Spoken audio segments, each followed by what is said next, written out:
I wanted to give 10 years ago on why reservation here at the All India Institute of Medical Sciences. Remember 2006? The government had announced extension of OBC reservation to educational institutions. There were protests, and there were protests including by doctors. I used to write, I used to think, and I used to research about these things. And I kept thinking, here are some of the most intelligent minds of this country. Sensitive beings because they deal with someone else's grief and pain all the time. And people who are used to looking at evidence. Why can't I go and convince them? Why can't I speak to them? Of course, I never got an invite. So when I got an invite for TEDx from AIIMS, and that too on the 27th of September, I'll hold the suspense of why 27th of September is important. I said I have to go and I have to speak on why reservations. But wait a minute, is it really that important a subject? Going by numbers, this is a very small question of our country. Just look at this number. Of the entire employment in the country, organized sector, all the jobs you and I talk about, care for, from chaprasi to the cabinet secretary, from CEO of a company to the guard, all of that put together is 7% of all employment in this country. Of that, government jobs account for a little more than half. So we are looking at the most 4% of employment in this country. Why bother? Is it really that big? You would assume, looking at the numbers, that it's not. But if you look at these photographs, this is the Maratha reservation rally 3 or 4 days ago.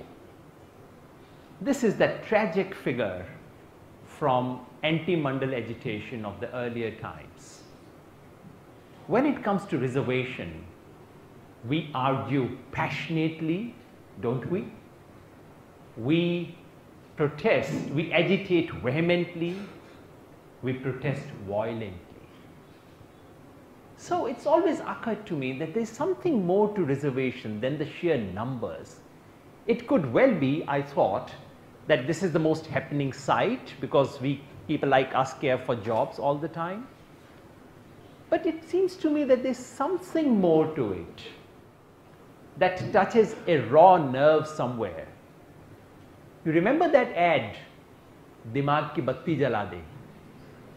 I always feel reservation is one of those questions. You talk about, you begin to address so many other questions that need to be addressed. That's why I'm here to talk to you about reservations. And that's what I would wish to invite you all for. Inviting you to think afresh about this question. All I require and ask for is an open mind, willingness to be persuaded, and evidence, ability to look at evidence with an open mind. And in order to do so, to have this decent argument, I would suggest that let's not get into some of the usual arguments that are given for and against. Those who argue for sometimes say, well, it's the majority's will in this country, all political parties are together, public opinion is with it, which is true, all this is right. But that's not a moral argument. People can be convinced for wrong reasons. Political parties in this country come together for all kinds of weird and obnoxious reasons. Sometimes it is said it is constitutional legal. Well, it's not quite constitutionally mandatory, but it's constitutionally permitted. And yes, Supreme Court has argued more than once, given judgments in its favor. But legal reasoning is not moral reasoning. law does not define what is right or wrong. Our sense of what is right and wrong should define law. So that the Supreme Court has argued in its favor is, to my mind, not a good enough reason.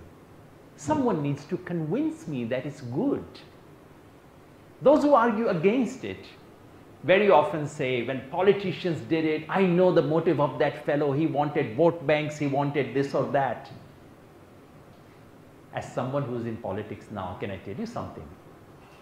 Every good thing in this world is done for very petty reasons. Motives for the greatest of things, if you go back to American Civil War and look at the motives of those who wanted slavery abolished, you would be embarrassed. So whether something is good or bad does not depend on the motive of someone who started it. Motives are usually pretty low. And in any case, the world is full of very grand motives which led to disastrous consequences. Let's not even look at it. Or to say, 50 years, the problem has not disappeared. This is like your patient coming to you, doctor, 7 days I've been having this medicine, I'm not cured. You would say, all right, but I see some change. I see certain relief.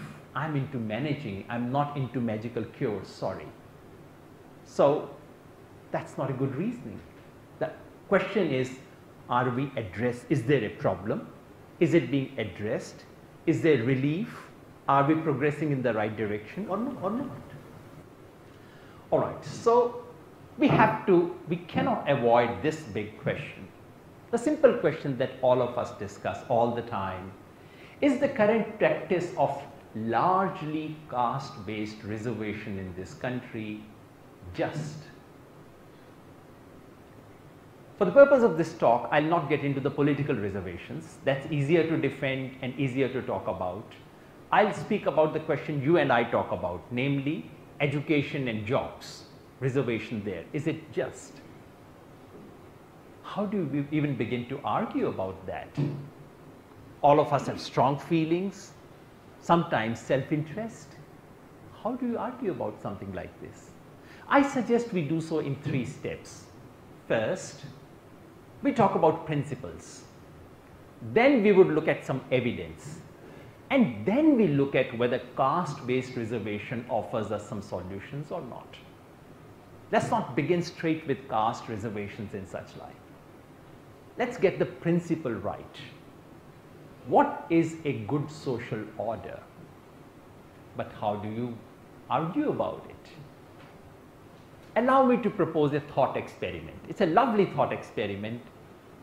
We'll have to do it quickly here, but someone has written a 600-page book on that. The thought experiment is very simple and intuitive.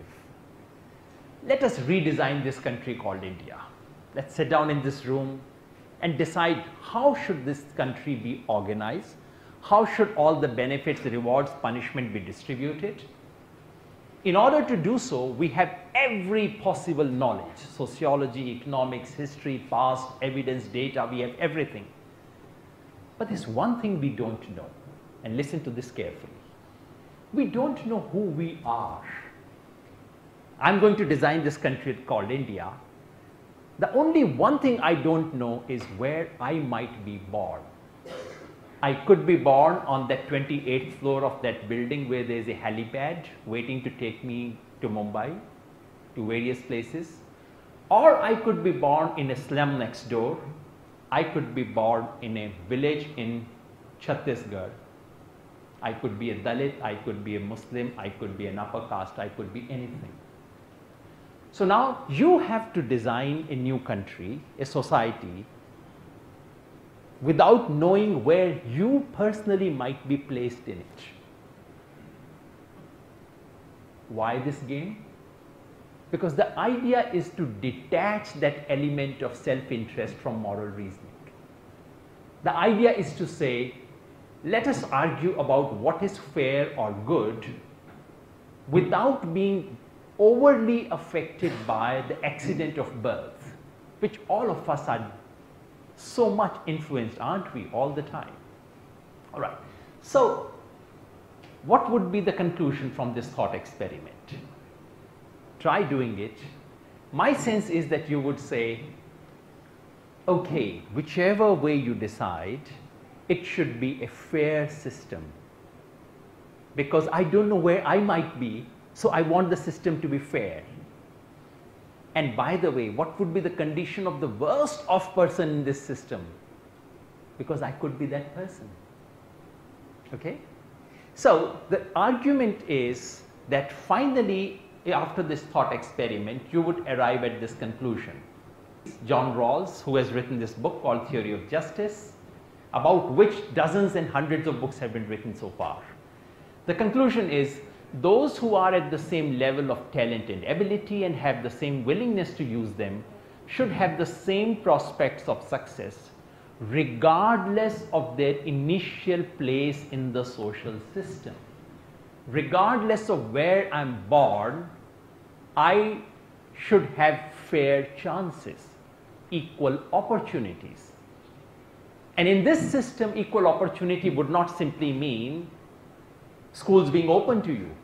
If someone said, well, schools would be open to all girls, you would say minimally, but would there be a toilet for girls in that school? Would I be teased? Would girls be able to actually go there? And what would be the quality of education, for heaven's sake?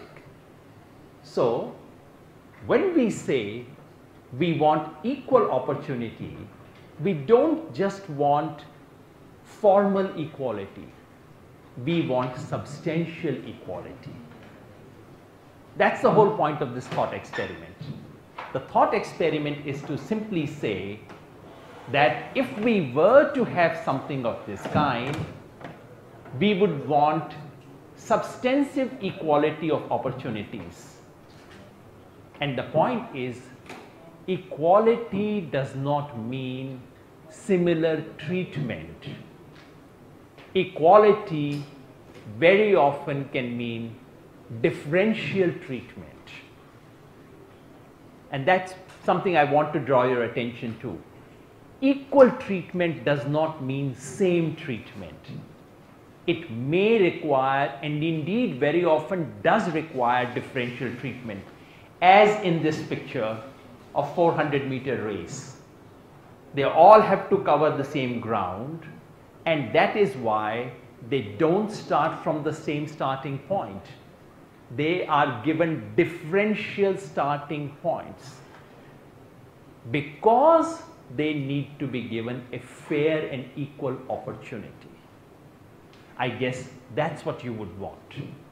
That's the principle I wanted to establish, and this is the principle of affirmative action or preferential opportunities. Sometimes you need to give preferential opportunity in order to give equal opportunities. All right, some evidence now, very quickly. Evidence from our country. What we see, do we see a country with equal opportunities? Probably we don't. We see hoarding of opportunities in a few hands based on location. Urban people hoard opportunities based on class in favor of the rich, gender in favor of men, boys, and community in the case of upper caste Hindus. The first three I probably don't need to prove. We see it all the time. If I take a poll, all of you would agree, yes, urban-rural matters, rich-poor matters, gender matters. But about caste, we are not quite convinced. Look at this evidence. This gives you a share of Indian population. What are the major communities? I just want you to focus on this red thing that we don't talk about. We say SC, ST, OBC, general. What is this general? There is something called Hindu upper caste, which we don't talk about, which remains unnamed. So that's why we put it on red. By broad estimates, official estimates, it should be around 26%. Sociologists think it is closer to 20%. What sort of share do they occupy in august institutions of the kind that I stand today? Here is a survey of Government of India. Look at the share of the red, 67%.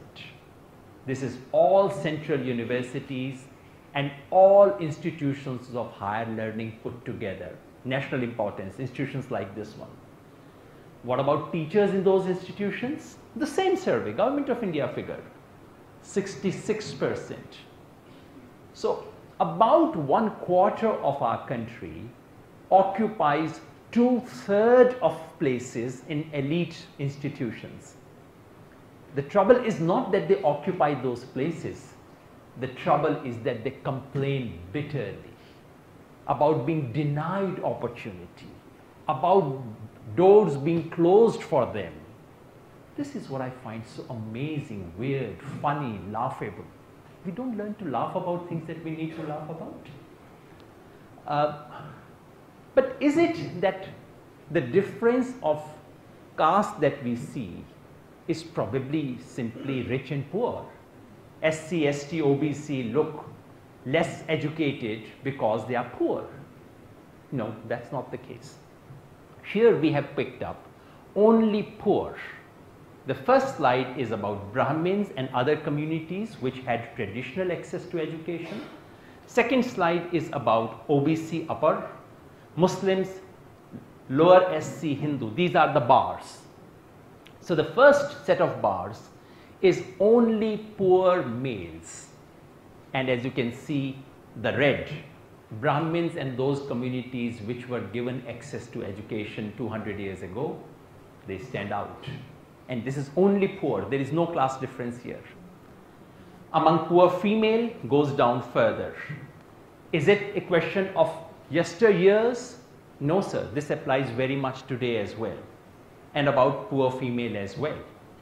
So what we are looking at is a very grossly unequal access to quality education, which is multiplied by money, and where the privileged become invisible.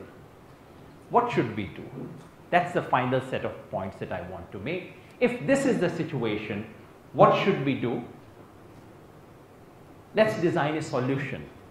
And the solution would be, you have to identify and track privileges. You cannot be quiet about privileges. You have to ensure economic inequalities are reduced, high quality of schooling, preferential opportunities to women, fair representation in politics, all that has to be done. Reservation alone cannot be a solution for something as complex and as multifaceted as inequality of opportunities in our country. But is there a place for reservation? Yes, caste-based reservation does one thing. Reservation is an instrument that is guaranteed to work. It's a sledgehammer, it works. The trouble is that it is inflexible. Caste is the least fudgeable certificate. This is the one certificate you cannot lie about in this country. It is a good proxy for many other things. And this is something which is lodged inside our modern institutions. We need to erase it, change it. So caste-based reservation is necessary but not sufficient. What do we do about it? We need to fine-tune it. There are many things that need to change in caste-based reservations. Exclusion of creamy layer is already happening. It's a very good thing.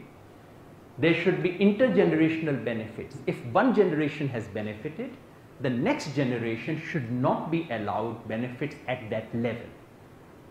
There is need for subclassification within OBC, within SC, within ST. There are communities which have benefited so much that you need to bifurcate these quotas.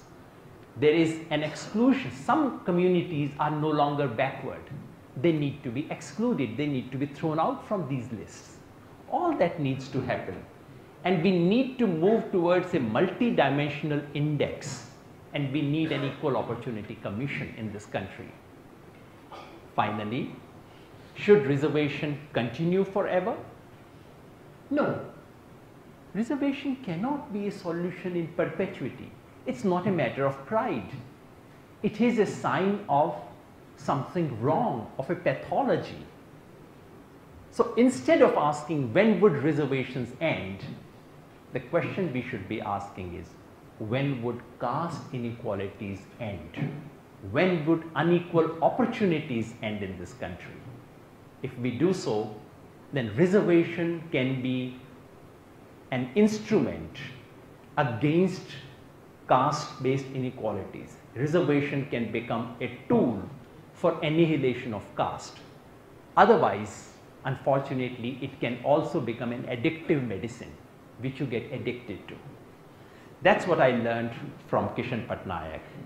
And 27th of September happens to be Kishanji's anniversary, death anniversary, and I'm so privileged to be able to speak about this today. Thank you.